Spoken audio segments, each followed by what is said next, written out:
Paperless movement, your productivity, your way.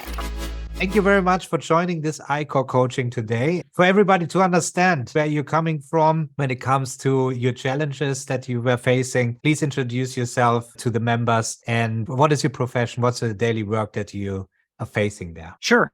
Yeah, thanks for having me, guys. My name's Dan Skinzel, and I've been with a member of the Paperless movement for several months now.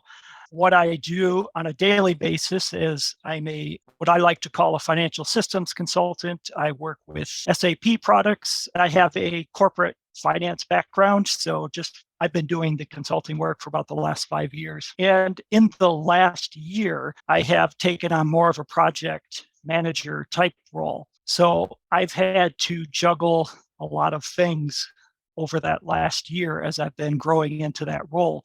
So as opposed to sitting in front of a screen and programming all day long, which is pretty straightforward, not a whole lot of tools needed for that.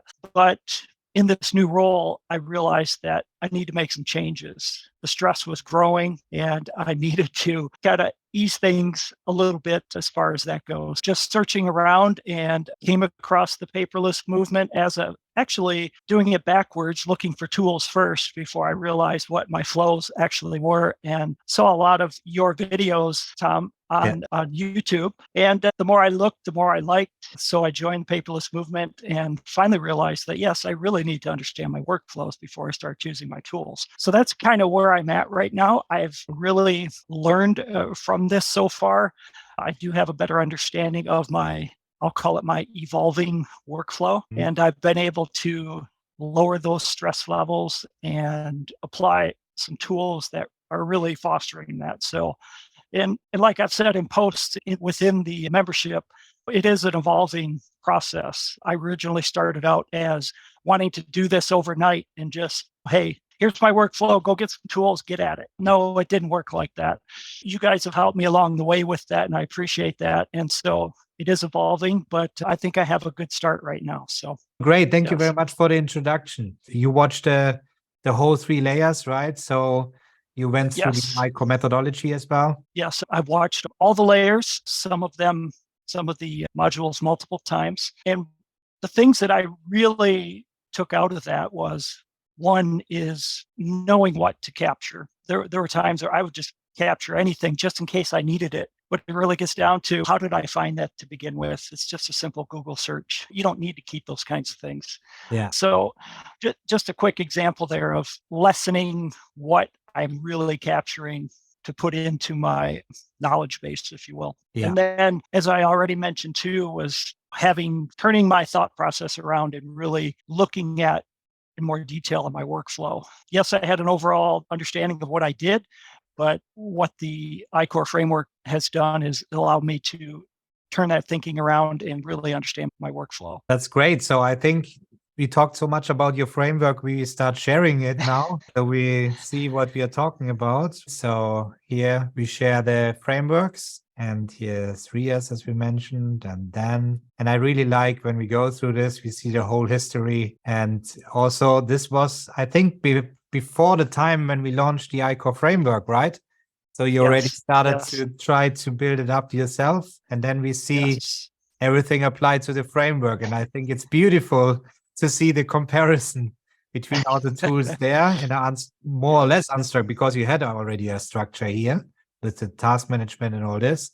So what do you think was easier? Was it easier to use the framework and just throw the tools on there, or to come up with this and have a loose approach to lay everything out there? Be brutally honest. We love feedback. Oh, yeah. No, I think as far as workflow goes and understanding it, I really needed to do something like this, a diagram type situation that you see on the left side there. But as far as then applying tools to it, the iCore framework map there, we'll call it, was much easier to get an overall perspective of what those were and where those tools would fit in. Because what I was doing before, I just had some sticky notes that I was trying to color code and say, okay, I could use this for that and this for that and fill in those blanks, but this is more concise.